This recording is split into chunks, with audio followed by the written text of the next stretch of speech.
Sabe o que eu acho que acontece quando a gente morre, cara? Eu acho que Deus nos obriga a assistir todas as vezes que a gente jogou tempo fora no celular. Sabe por que eu pensei nisso? Porque essa semana eu consegui ir no banheiro sem levar o celular e foi incrível, porque eu só fiquei 2 minutos no banheiro. Normalmente eu fico meia hora, 40 minutos. E você faz isso também. Não vem pagar uma de bonzão que não faz isso. Vocês passam por isso também? Quando vocês pensam em ir no banheiro, vocês procuram o celular na casa e aí vocês têm a oportunidade de não pegar o celular e você pensa, eu não vou levar hoje.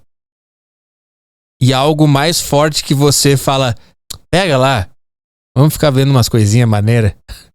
Vamos aproveitar essa hora tão estranha da vida pra se divertir um pouco. Vai que alguém criou uma sketch de comédia de 20 segundos e a gente consegue se divertir um monte. Se você conseguir ver 15 sketches de 20 segundos, você se diverte um monte, cara, enquanto seu corpo expele coisas horríveis de você. E você tem esse pequeno embate, e normalmente a gente perde, né? Normalmente a gente promete pra nós mesmos, não, eu não vou levar hoje o celular. Hoje eu vou ficar eu e meus pensamentos enquanto eu solto. Mas normalmente o impulso de pegar o celular em cima de algum lugar, ele vence e você entra no banheiro se convencendo que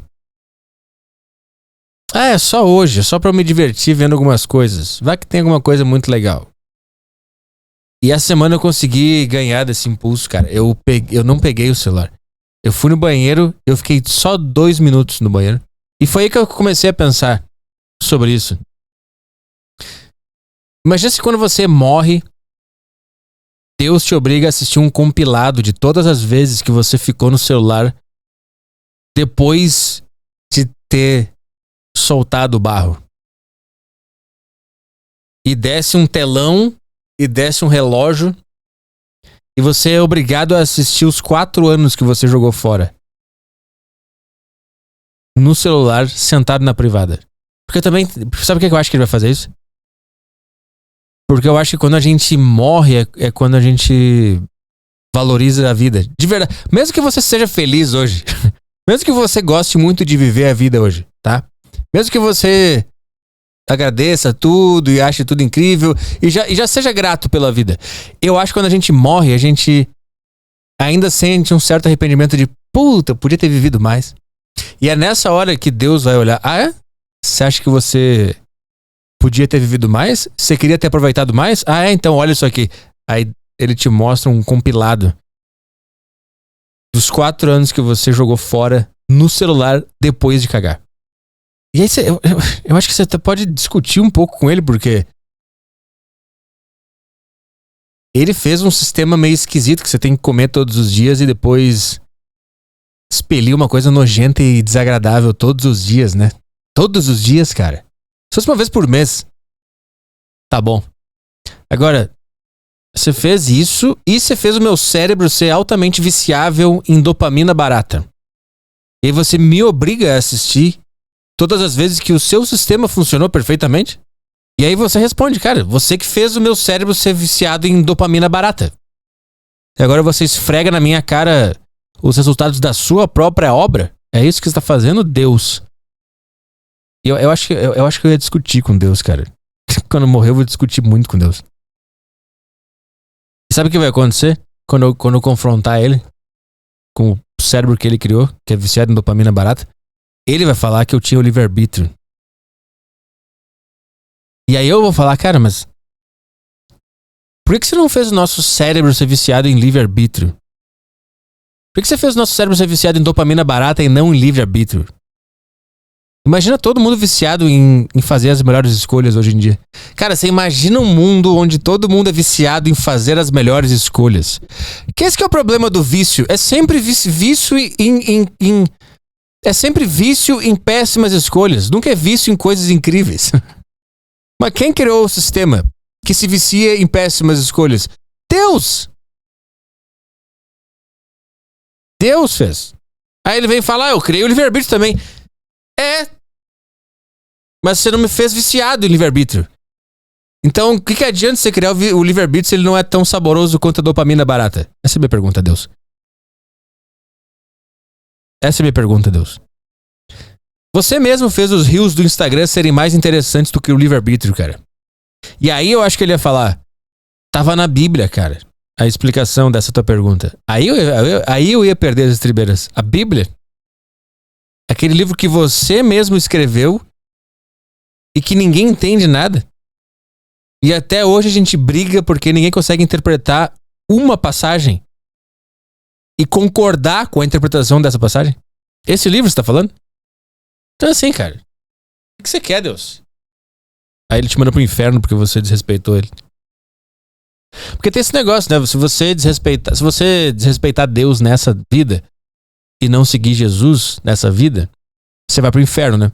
Mas e se eu respeitar Deus nessa vida e seguir Jesus nessa vida, mas depois que eu morrer eu fico puto? E aí eu desrespeito Deus depois de ter respeitado em vida. Ele me manda pro inferno assim, mesmo assim também? Assim, eu cumpri a regra no cenário que eu devia cumprir, né? E agora que eu morri? Se eu morrer e não quiser mais seguir Jesus, porque eu morri de uma maneira injusta. Se eu fizer tudo certo na vida, respeitar Deus, seguir Jesus e garantir minha vaga no céu por causa disso.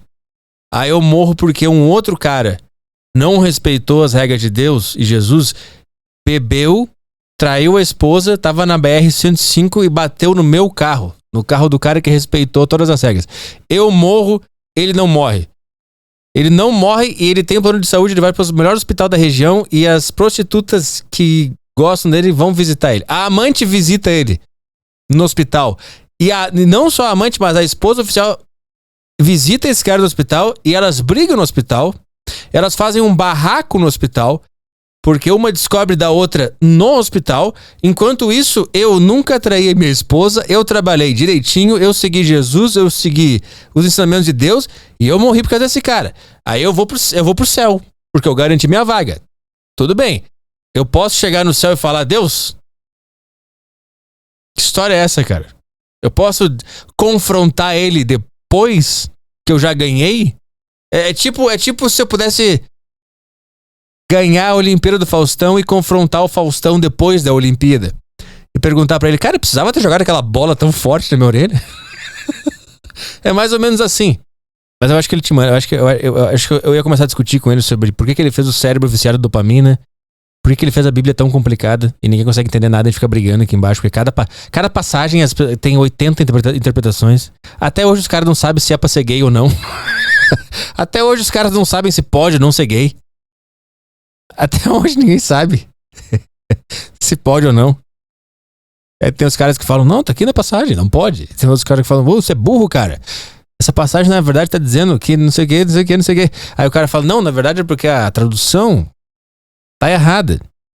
A tradução da palavra liberius losculitus em latim significa liberius cusitus. E aí os caras falam, não, você não tá vendo que tem o prefixo NO no liberius losculitus? Aí o cara fala, portanto nós devemos ser homofóbicos. Aí outro cara fala, não, cara, antes do NO tem a descrição exata de um australopithecus italiano, romano, que disse de maneira muito clara que podia liberar los culitos. E ninguém entende nada, cara. E fica todo mundo brigando. E se você parar pra pensar, cara, todo mundo fala que a Bíblia é o manual da vida. É o manual da vida. Se você ler, todas as respostas estão lá. Tá bom, cara, mas eu nunca vi um manual tão complicado na minha vida. Quando eu comprei uma máquina de lavar louça, o manual era bem simples, cara. E assim, se eu batesse de porta em porta no meu prédio e mostrasse o manual do lava-louça pra todos os meus vizinhos, assim, as chances da gente dividir o prédio ao meio e criar dois grupos diferentes, e uns protestantes, outros presbiterianos, outros batistas, outros não sei o quê, em volta desse manual, as chances disso acontecerem são muito baixas, cara. Porque assim, cara, ou você faz um negócio que a gente tem que interpretar e traduzir do latim, ou você faz um manual da vida. Tá bom? Não tem como um manual da vida ser tão grande, em primeiro lugar, e tão complexo gerar tantos debates. Então não é um manual da vida. Mas por que eu tô falando isso? Porque eu acho que eu ia pro inferno. E aí eu ia começar a debater com o demônio também. Porque o demônio eu acho bem esquisito também. Eu acho Deus e o demônio coisas bem esquisitas, sabe por quê? Porque se eu chego nessa situação que eu tô relatando, eu chego no inferno, o demônio ia me receber na porta, ele ia perguntar meu nome, eu ia falar meu nome é Arthur Petri, ele ia conferir no sistema, ele ia virar pra mim e falar, não, o senhor não tá na lista. Eu ia ter que explicar assim, eu sei que eu desrespeitei ele depois de morrer. Eu desrespeitei agora. Eu morri, desrespeitei, ele mandou pra cá. Aí ele fala, tá bom, então tá. Ele é meio vingativo mesmo, então eu entendo. Deus, o demônio ia falar pra mim. Aí eu ia perguntar, e aí, como é que funciona o negócio aí? Você fica me punindo pra sempre? Como é que é agora, esse negócio de inferno aí? Porque é que tem outra coisa, demônio. Se você é inimigo de Deus e você não gosta dele, você não devia me tratar bem pra caralho? Eu não entendo essa lógica. Você fez tudo que Deus não gosta, então você vai pro inferno, que é onde tá o demônio, que é o rival de Deus, que não gosta de Deus. E aí ele te pune porque você desrespeitou o maior inimigo dele?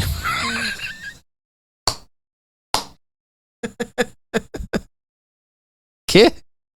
Você trabalha pro seu rival? E não faz nem sentido Deus te mandar pro inferno porque você desrespeitou ele, porque ele vai pensar, se eu te mandar pro inferno, quem tá lá? O meu maior inimigo. Ele não vai te punir, ele vai te dar um abraço. Então deixa que eu te puno. Deus devia punir as pessoas. Por que Deus não pune as pessoas?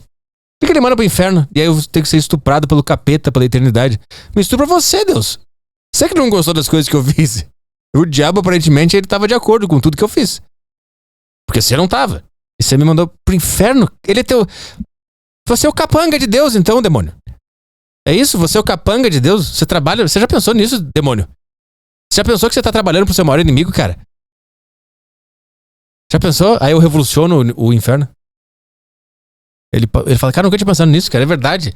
Todo mundo que vier pra cá, eu preciso tratar bem pra caralho, porque no fim das contas, eles fizeram o que eu queria fazer com o Deus, que é fazer tudo o contrário do que ele mandou. Por que eu tô punindo essas coisas? Hitler, pode... ei, pode parar de comer o Hitler aí. Ele vira... para de comer Hitler. Pode... Vem pra cá. Aí eu falo, Hitler daqui? Porra, ele não devia estar no céu? Ele não fez exatamente o que a igreja católica queria? Tô brincando, cara. Eu não sei porque eu falei isso, cara. Só falei porque eu sabia que as pessoas iam ficar irritadas. Quantos reacts vai ter de cara de direita? Tá bom, cara, foi um bom fechamento pra piada, cara. Me deixa. Pelo amor de Deus, cara, me deixa em paz.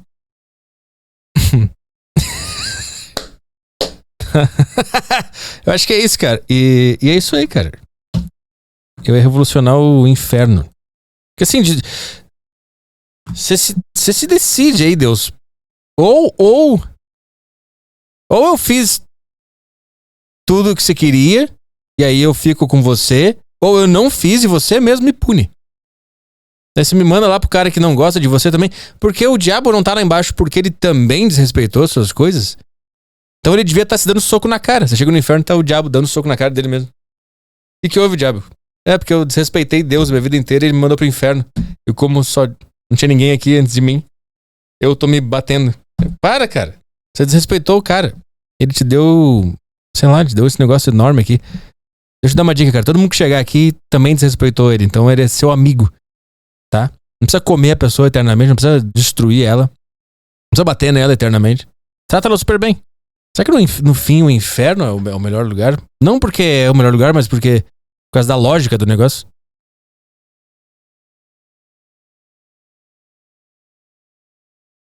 Eu tô tentando pensar numa analogia pra explicar isso. Mas você tem dois... Tem duas gangues de mafiosos na sua cidade. Aí você desrespeita a família...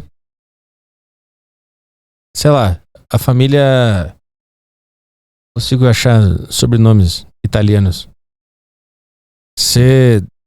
Mangione. Você desrespeita a família Mangione. Aí eles te mandam pra família que odeia eles, que é a Cavaraggio. Aí você chega na família Cavarádio e eles falam: por que você tá aqui, cara? Porque eu desrespeitei a mãe de Johnny. Aí eles falam: sinta-se em casa. Você é um dos nossos. Acho que é isso que eu. Acho que é isso que eu demo. Porra, cara. A dislexia, cara, tem cura pra isso? Tem cura pra dislexia? Ou já era? Ou essa vai ser minha vida eternamente, cara? Eu acho que o demônio recebe as pessoas falando: você é um dos nossos, cara. O que aconteceu? Você não seguiu nada do que aquele cara lá de cima falou? Sinta-se em casa. Porque não faz sentido. Como assim? Você desrespeitou as ordens de Deus? É isso? Aí o demônio, pá, dá um tapa na cara. É? Você desrespeitou as ordens do cara lá de cima? Pá, dá uma cotovelada. O que você pensa que é, cara? Agora você vai sofrer. E o cara pergunta, por que, cara? Porque você desrespeitou as ordens do meu maior rival. Pá! Aí você fala, cara, mas não faz sentido nenhum, cara. Você tá me batendo porque eu desrespeitei o cara que você brigou séculos. E é o seu maior rival na história da humanidade. Você tá me batendo, é o diabo te chutando no chão. Cala a boca! E você tenta explicar, cara... eu fiz o contrário do que ele queria. Por isso que eu tô aqui agora. Aí ele te dá a mão, você te levanta e fala, caralho, é verdade, cara.